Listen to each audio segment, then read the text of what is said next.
검찰과 경찰이 화천대유로부터 50억 원을 받은 곽상도 의원 아들에 대해 본격적인 수사에 착수했습니다. 곽 의원은 의원직 사퇴를 선언하고 이재명 후보를 겨냥해 특검 수사를 요구했습니다.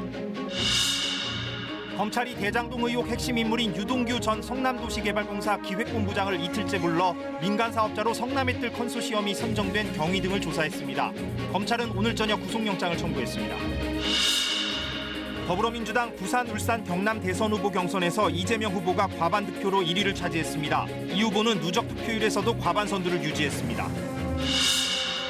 코로나19 신규 확진자 수가 연일 2,000명대를 기록한 가운데 이딴 사흘 연휴로 확산이 우려됩니다. 미국은 코로나19 첫 치료제 승인을 위한 심사에 속도를 내겠다고 밝혔습니다.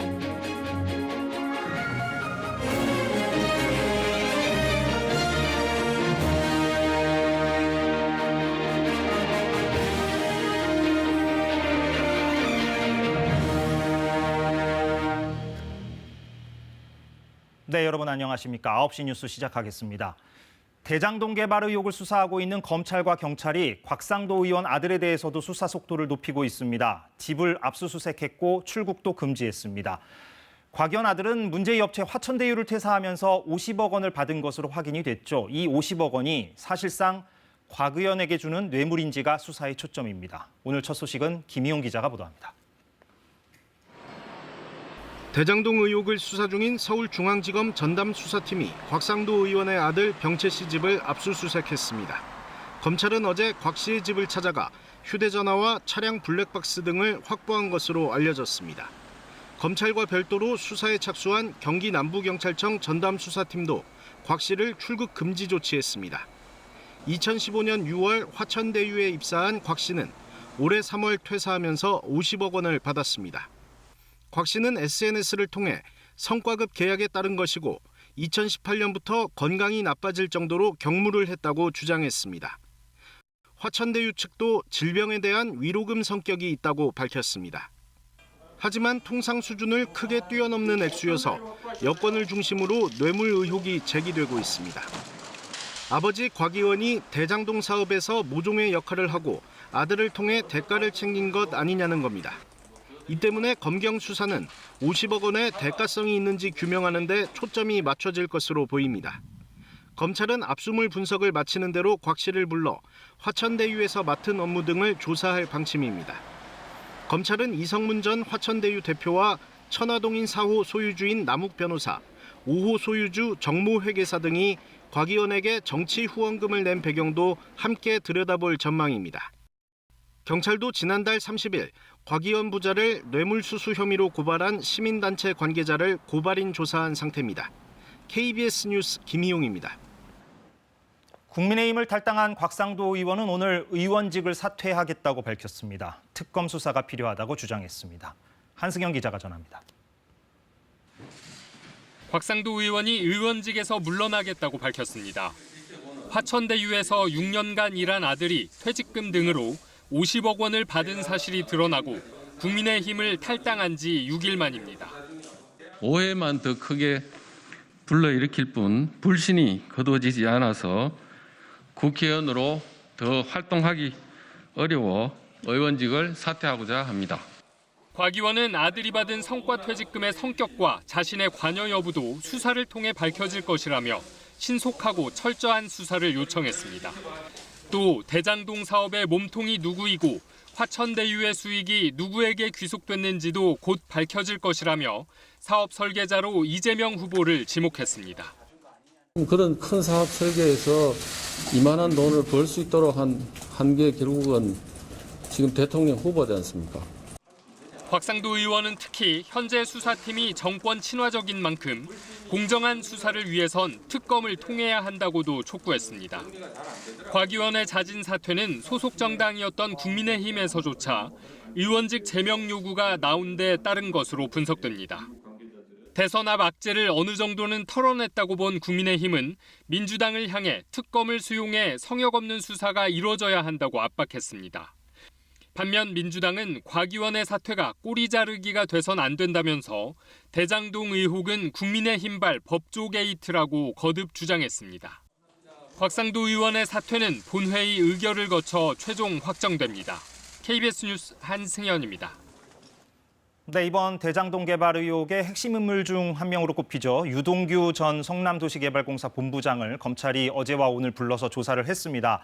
서울중앙지검에 나가 있는 취재기자와 몇 가지 더 짚어보겠습니다. 자, 이정은 기자가 나가 있죠. 유 전 본부장에 대해서 조금 전에 구속영장이 청구됐다는 소식이 들어왔군요. 네, 방금 전인 오후 8시 반쯤 검찰이 구속영장을 청구했습니다. 검찰이 유동규 전 본부장에게 적용한 혐의는 특정경제범죄 가중처벌법상 배임 등 혐의입니다. 이 화천대유가 과도한 수익을 얻도록 해서 성남도시개발공사에 손해를 끼친 혐의를 적용한 것으로 보입니다. 유 전 본부장의 구속 여부는 내일 오후 서울중앙지법에서 열리는 영장 심사를 거쳐서 결정됩니다. 자, 어제와 오늘 어떤 부분을 주로 조사를 했습니까? 네, 오늘 조사는 오후 5시 20분쯤 마쳤고 유 전 본부장은 서울구치소에 재수감됐는데요. 어제 11시간가량 강도 높은 조사를 받은 데 이어 오늘도 7시간 동안 추가 조사를 받은 겁니다.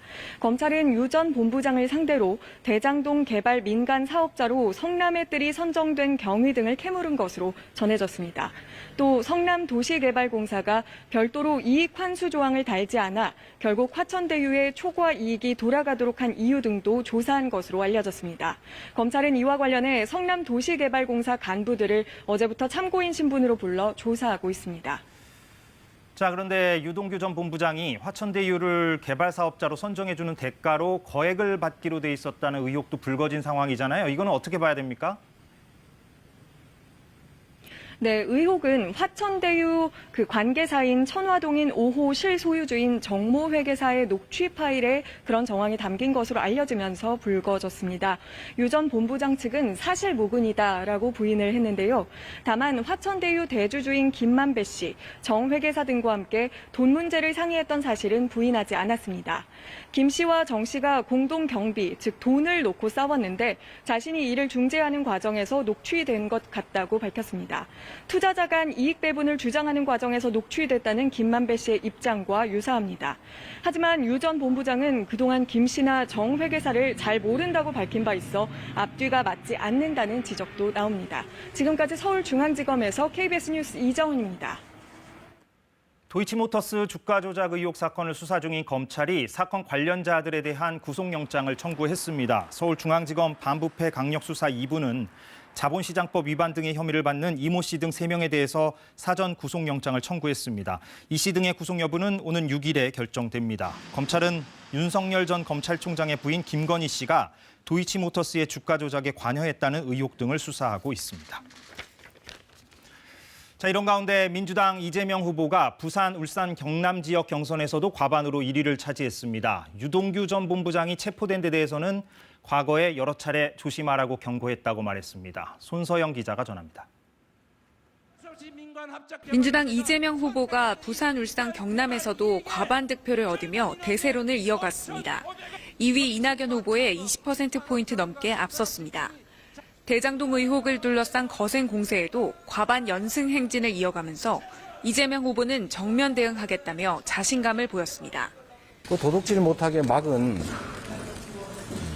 저를 마치 도둑인 것처럼 얘기하는 것은 이런 걸 적반하장이라고 하죠.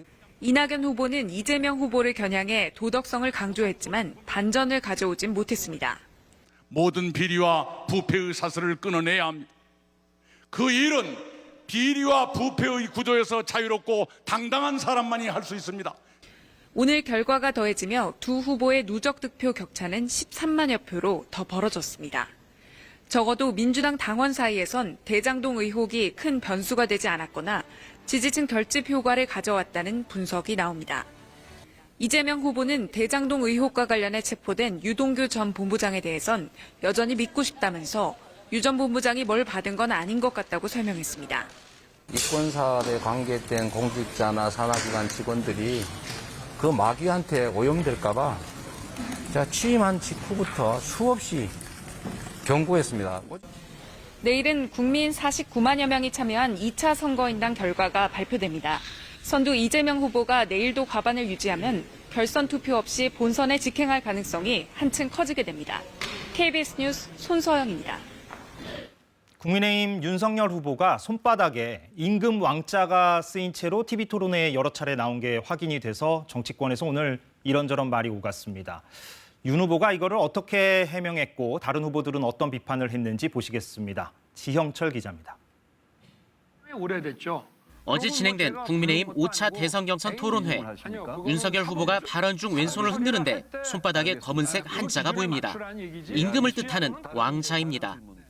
앞서 3, 4차 토론 때도 크기는 작지만 윤 후보의 왼손에는 임금 왕자가 쓰여 있었습니다. 당내 경쟁자들은 토론에 부적을 차고 나왔냐고 따졌습니다. 홍준표 후보는 왼손에 왕자를 새기는 무속신앙이 있다고 전하며 주술 대선으로 가고 있냐고 비판했고, 유승민 후보는 과거 오방색 타령하던 최순실 같은 사람과 무엇이 다르냐고 물었습니다. 민주당은 국민에게 봉사하는 대통령 자리를 왕으로 생각하는 거냐고 꼬집었습니다. 주술에 의거한 것인지 왕자를 써가지고 부적처럼 들고 나오는 황당한 상황이 발생하고 있습니다. 윤 후보 측은 같은 아파트에 사는 지지자들이 토론 때마다 응원한다며 손바닥에 적어줬고 잘 지워지지 않은 것이라고 설명했습니다. 또 어차피 토론에서 손바닥이 보이는데 부적처럼 논란이 될 것 같으면 그대로 갔겠냐고 해명했습니다. KBS 뉴스 지형철입니다. 코로나19 소식입니다. 신규 확진자는 2,248명으로 연일 2,000명대 확진자가 발생하고 있는데요. 오늘부터 시작되는 개천절 연휴 그리고 다음 주 한글날 연휴가 이어지는 만큼 유행 규모가 더 커지지 않을까 우려됩니다. 박대기 기자의 보도입니다. 집단 감염이 발생한 서울 가락시장. 확진자 9명이 추가로 확인돼 누적 802명으로 늘었습니다. 서울 양천구의 한 학원에서는 37명이, 경기 오산시의 한 정신병원에서도 지금까지 35명이 확진됐습니다. 비수도권에서도 대구 외국인 지인 모임 관련 누적 확진자가 671명까지 늘어나는 등 집단 발생이 이어졌습니다. 신규 확진자는 오늘도 2,000명대를 기록했습니다. 수도권 확진자 비중은 75%에 달합니다. 서울에선 신규 확진자의 절반가량이 감염 경로를 조사 중인 사례입니다. 숨은 감염을 역학조사로 찾아내는 게 사실상 불가능하다는 의미입니다. 오늘 시작된 개천절 연휴와 다음 주 한글날 연휴, 그리고 일상 회복에 대한 기대감이 방역의 걸림돌이 되지 않을까 우려되고 있는 상황입니다. 연휴 자체가 확진자를 증가시키는 효과보다는 단계적인 일상 회복의 신호 같은 것들이 작용을 하기 때문에 확진자가 늘어난다고 봐야 되거든요. 백신 1차 접종률은 77%, 접종 완료율은 약 52%까지 올랐습니다. 특히 2차 접종이 속도를 내면서 어제는 하루 기준으로 역대 최다인 85만여 명이 접종을 모두 완료했습니다. 방역당국이 이달 말까지 접종 완료율 70%를 목표로 하고 있는 가운데 루마니아에서 구매한 화이자 백신 43만 6천 회분은 오늘 국내에 도착해 18살에서 49살 청장년층 2차 접종에 사용될 예정입니다. 다음 주부터는 소아청소년과 임신부에 대한 접종 일정이 본격화되는데 5일부터는 16살과 17살 청소년, 8일부터는 임신부에 대한 접종 예약이 진행됩니다. KBS 뉴스 박대기입니다. 네, 미국 제약사가 개발한 먹는 형태의 코로나19 치료제가 실제 환자들의 입원율을 낮췄다는 임상시험 결과가 나왔습니다. 미국 정부는 식품의약국 FDA 승인이 나는 대로 치료제를 구매할 계획인 가운데 한국 정부도 제약사와 협의를 진행 중이라고 밝혔습니다. 워싱턴 김기현 특파원입니다.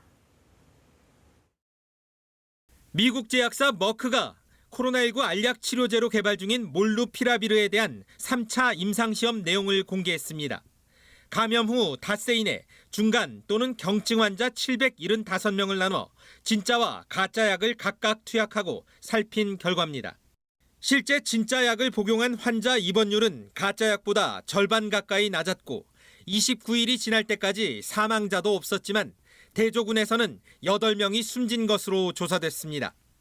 코로나19 치료 효과가 있다는 게 미 보건당국 전문가들 판단입니다. The news of the efficacy of this particular antiviral is obviously very good news. The data are impressive. There was a 50% diminution. 미 정부는 이 때문에 미 식품의약국 FDA 사용 승인이 나는 대로 170만 명 치료분을 구입하기로 했습니다.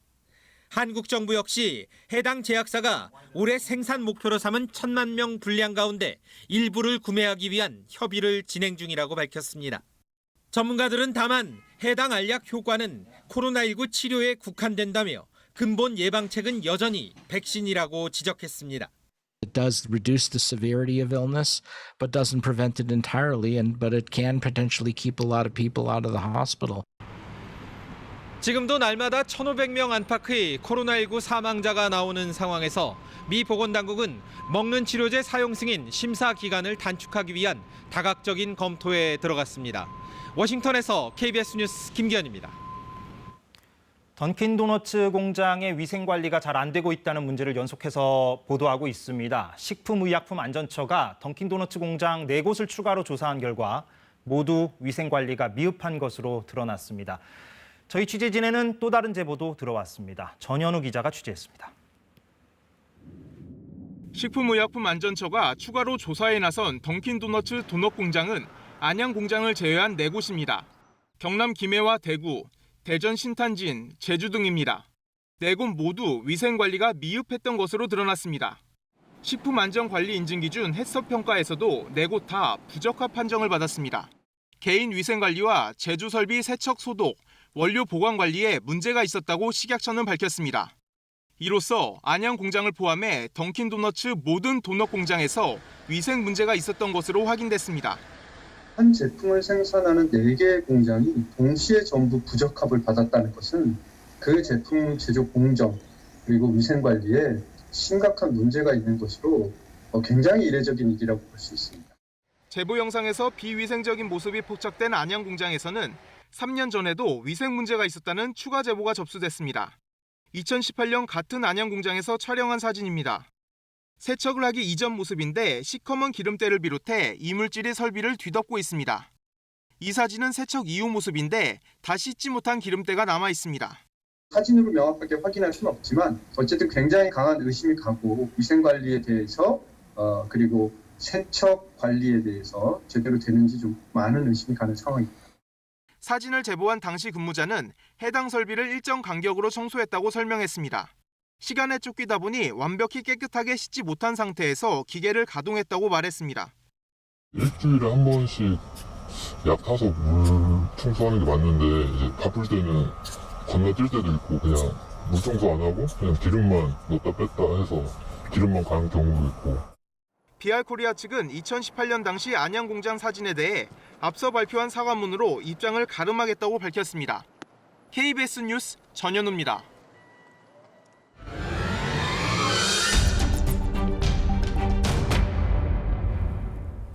의사가 아닌 개인이 병원을 차리면 불법이 되는데 이거를 이른바 사무장병원이라고 부르기도 합니다. KBS 탐사보도부가 최근 12년 동안 적발된 사무장병원이 어딘지 전체 자료를 입수해서 분석했습니다. 이들 병원이 환자들과 정부 재정에 어떤 피해를 가져오는지 보시겠습니다. 오승목 기자가 심층 취재했습니다. 국내 첫 코로나19 사망자가 나왔던 청도 대남병원이 최근 수사 선상에 올랐습니다. 7인척 중심의 운영과 회계 부실 의혹 등이 있어 국민건강보험공단이 사무장병원으로 의심된다며 수사를 의뢰했습니다. 병원에 운영되는 전반적인 내용을 확인해갖고 고려해 진행되는 그런 상황입니다. 안녕하세요. 저희 KBS 방송국에서 나왔는데 병원 운영과 관련된 문제 제기가 있었다라고. 저는 거기에 뭐 일주일 그냥 답변을 제가 사무장병원 의혹으로 역시 경찰에 수사 의뢰된 지방의 한 치과. 계세요. 안녕하세요. KBS에서 나왔습니다. 전화에도 안 받고 그 다음날 전화에도 안 받고 이상하다 해가지고 지금 이 나사 하나 빠지는 바람에 1년도 안 되는 기간 한 명뿐인 의사가 4번이나 바뀌더니 예고도 없이 급기야 문을 닫아버렸습니다. 이미 치아를 뽑은 70에서 80대의 동네 노인들 상당수가 피해 호소만 할 뿐 마땅한 대안을 찾지 못하고 있습니다. 이 다른 것도 아니고 치아잖아요. 있을 수도 없고 환자를 볼모를 갖는 거잖아요. KBS 탐사보도부는 사무장 병원 문제의 심각성을 확인하기 위해 지난 12년 동안 적발된 사무장 병원과 약국의 전수 데이터를 입수해 분석했습니다.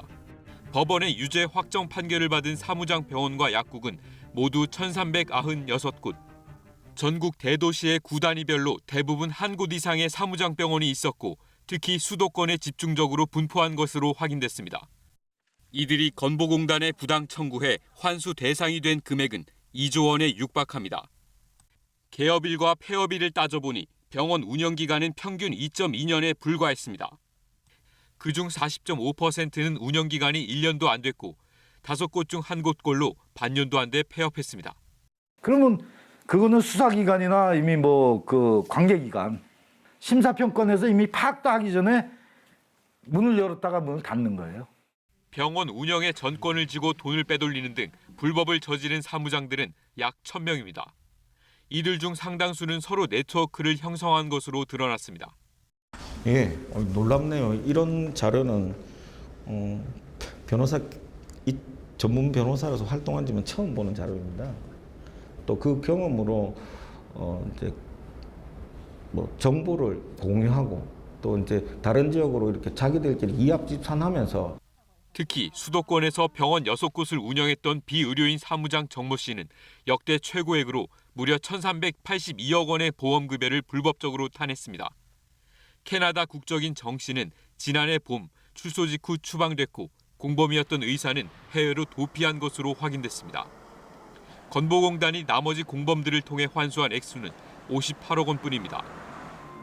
비용 부풀리기와 과밀병상, 처방약 리베이트 등 사무장 병원들은 다양한 방식으로 병원 수익을 빼돌리며 건보 재정을 축내고 있습니다. 압수수색 신청 권한 등 건보공단의 특별사법경찰권 부여가 대안으로 떠오르고 있지만 이마저도 수년째 국회 문턱을 넘지 못하고 있습니다. KBS 뉴스 오승목입니다. 중고차를 산 게 아니라 공장에서 출고된 새 차를 샀는데 나중에야 차량에 문제가 있었다는 사실을 확인하게 되는 경우가 있습니다. 차를 사는 고객들한테 제대로 알리지 않고 있는 겁니다. 과태료를 부과할 수 있다지만 별 효과가 없어 보입니다. 이 내용은 고아름 기자가 전합니다. 올해 초 2억 원이 넘는 포르쉐 911 신차를 산 김모 씨. 정비센터를 찾았다가 황당한 이야기를 들었습니다. 혹시 이 차 사고 났습니까? 이렇게 물어보더라. 출고 후에 도색이 된 차라고 말을 해주더라고요. 판매업체는 뒤늦게 앞범퍼 도장 수리를 인정했습니다. 다른 지점에서 계약이 취소된 차량을 김 씨에게 팔았고 차를 옮겨오는 과정에서 수리 내역이 누락됐다는 겁니다. 차를 팔면서 그런 정말 중요한 서류를 어떻게 누락할 수 있을지, 하루에 1,000대씩 2,000대씩 파는 차도 아니고. 올해 5월 현대차 넥소를 인수한 박모 씨 역시 억울함을 호소하고 있습니다. 다른 고객이 계약한 차량이 배송 과정에서 흠집이 발견돼 공장에서 고친 뒤 박 씨에게 다시 팔았기 때문입니다. 5월 달에 차를 받았는데 4월 달에 주행 기록이 있는 게 의심쩍은 거예요. 수리차라는 거는 인정을 했는데 정상 차량이라고 계속 주장을 하더라고요. 현대차는 고객에게 차가 인도되기 전 출고장에서 하자를 발견했기 때문에 문제가 없고 일상적인 제조 활동 과정에서 생긴 일이란 입장입니다. 하지만 박 씨의 신고를 받은 서울시는 해당 차량을 하자 고지 대상으로 보고 최근 과태료 처분을 내렸습니다. 이처럼 과태료를 부과할 수 있지만 2015년 이후 실제 부과된 경우는 단 한 건뿐. 소비자 입장에선 하자 파악 자체도 어렵습니다. 상당수가 고객에게 알리지 않았을 것이다. 그런 합리적인 의심을 할 수가 있습니다. 100만 원인 그 과태료를 최소한 10배가량이라도 올리든지 1,000만 원 올리든지 뭔가 그 경각심을 줄 수 있을 정도의 금액은 돼야 되겠다. 중고차와 마찬가지로 신차에 대해서도 차대 번호를 통해 반품이나 수리 이력을 관리해야 한다는 지적도 있습니다. KBS 뉴스 고아름입니다. 주말엔 문화 시간입니다. 한국인의 얼굴로 불리는 안동 하회탈. 고려 말에 제작돼 수백 년의 세월을 견디고 지금까지 전해진 탈은 13점뿐인데요. 그런데 지난해 일부 탈에서 손상이 발견돼 처음으로 새 모습을 갖추는 작업에 들어갔습니다. 그 현장에 정현욱 기자가 다녀왔습니다. 웃을 때 자연스럽게 올라가는 눈매와 눈가의 잔주름, 그 밑으로 도드라진 광대와 넓어진 콧볼, 나무로 만들었다고는 믿기지 않을 만큼 유연한 곡선으로 미세한 표정 변화를 절묘하게 포착했습니다. 하회탈 중에서도 가장 널리 알려진 양반탈입니다. 경북 안동시 하회마을과 병산마을에서 마을의 안녕과 풍년을 기원하는 별신굿 탈놀이 때 쓰기 위해 제작한 가면들로 고려 말 제작돼 1000년 가까운 세월을 견뎌왔습니다. 지금까지 전해지는 하회탈과 병산탈은 불과 13점. 1964년 모두 국보로 지정됐지만 지난해 유물조사 과정에서 일부 손상이 확인됐습니다. 백정과 선비, 병산탈에는 선명한 균열이 생겼고 잡기를 쫓아낸다는 상상의 동물 주지탈은 표면의 종이가 들뜨고 심지어 부패한 흔적도 있습니다. 국보 지정 이후 처음으로 보존 처리를 하게 된 이유입니다. 작년에 국가 지정 조사 당시에 주지 탈의 손상 정도가 확인이 되었고 종이 들뜸이라든지 결손 부분이 확인이 되고 충해가 확인이 되어서 보존 처리를 진행을 하게 되었고요. 마치 환자처럼 CT 촬영 등 방사선 조사를 통해 탈 내부 깊숙한 곳까지 분석하고 있는데 이 과정에서 제작 당시의 정교한 기술도 과학적으로 입증됐습니다. 하회탈이 하나의 목재를 사용했다. 목리가 연속적으로 되는 부분을 확인을 했거든요. 그래서 하나의 목재를 깎아서 가공했다라는 부분을 확인할 수 있었습니다. 그런 부분을 이제 엑스선을 통해서 비파괴적으로 일단 확인을 했고 방사선 조사를 마친 뒤에는 3개월의 세척 과정을 거쳐야 본격적인 세단장이 시작됩니다. 문화재청은 내년 4월 파손 부위 접합과 강화 작업을 시작으로 내년 12월까지 보존 처리를 마무리할 예정입니다. KBS 뉴스 정은득입니다. 네, 오늘은 노인의 날입니다. 코로나19 시대를 살고 있는 요즘 노인 돌봄 문제를 해결하기 위한 대책이 더 절실해졌는데요. 시설이 아닌 자신의 집에서 건강 관리를 하며 행복한 노년을 보낼 방법은 없을지 이효연 기자가 취재했습니다. 고혈압과 당뇨를 앓는 데다 인공 심장 박동기까지 삽입한 이 할머니. 요양병원에 3개월간 머물렀다가 집으로 돌아왔습니다. 지금은 통합 돌봄 대상자로 선정돼 반찬 배달과 건강관리 서비스를 1년째 받고 있습니다. 나는 얼명 나서서 올라고 자식들 돈 걷어서 낸 게 그렇게 힘들게 애들가 해야 하고 정부에서 다 도와주고 그런 게 걱정이 없지. 거동이 불편해 병원 방문이 어려운 이 할머니도 통합 돌봄 대상자입니다. 일주일에 2-3차례 자신의 집에서 한의사 진료를 받고 재활 운동도 하고 있습니다. 방문해서 와서 해주니까는 우리 나이 먹은 사람들한테는 너무 고마운 일이고. 코로나19 사망자의 77%는 70대 이상 고령자, 대부분은 요양병원 등 시설에 머물던 노인들입니다. 감염병에 취약한 단체 생활 대신 원래 살던 집에 문턱 제거나 손잡이 설치 등 일부를 개조해 집에서 머무는 통합돌봄 서비스가 대안으로 떠오르고 있습니다. 해당 지역 보건소와 의료기관, 종합재가센터가 협력해 노인별로 식단 관리, 재활운동, 건강관리 등을 체계적으로 실시하는 겁니다. 경기도 부천시와 충북 진천군 등 16개 지자체에서 2년째 시범사업을 실시하고 있습니다. 지역사회 연대에 기반한 돌봄 서비스를 제공하는 내용의 관련 법안도 발의됐지만 1년째 제대로 된 논의도 못하고 있습니다. 병원에서도 이 노인의 건강 상태를 체크할 수 있고 그거가 또 뭐 약국으로 연결이 되고 또 복지관으로 연결이 되고 또 각 개인에게 충분한 서비스를 제공하는 것. 통합돌봄 대상 노인은 2만 명에 불과한 수준. 법제화와 함께 급증하는 돌봄 수요를 감당할 재원 마련도 풀어야 할 과제입니다. KBS 뉴스 이효연입니다. 최근 전 세계에서 돌풍을 일으키고 있는 OTT 드라마 오징어 게임이 중국에서도 화제입니다. 각종 패러디 영상은 물론 드라마 속 소품 등이 인터넷 쇼핑몰에서 판매되고 있는데요. 그런데 이런 중국 내 인기몰이를 마냥 반길 수만은 없다고 합니다. 어떤 문제가 있는지 베이징 이랑 특파원이 짚어봤습니다. 드라마 속 인물들이 입었던 체육복이 참가 번호까지 그대로 찍힌 채 중국 최대 인터넷 쇼핑몰에 올라왔습니다. 달고나로 불리는 설탕 과자 만드는 도구와 재료도 판매 중입니다. 드라마 설명 영상과 장면을 패러디한 사진 등도 인기를 끌고 있습니다.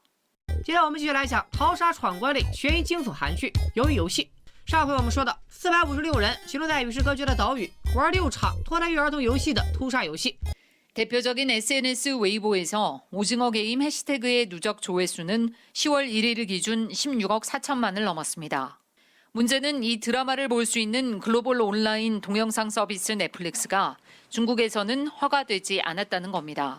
즉 오징어 게임을 본 사람들은 불법 스트리밍 사이트를 이용하거나 중국이 불법으로 규정한 가상 사설망을 이용한 것으로 추정됩니다.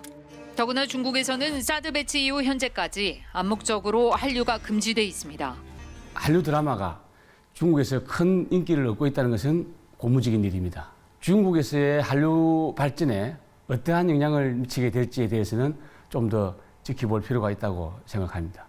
최근 대대적으로 연예계 규제에 나선 중국으로서는 공식적으로 볼 수 없는데도 화제성이 커지고 있는 한국 드라마가 위협적으로 느껴질 수 있는 상황입니다. 일부에서는 이번 드라마의 열풍으로 중국이 한류를 더 경계할 수 있다는 우려의 목소리도 나오고 있습니다. 베이징에서 KBS 뉴스 이랑입니다.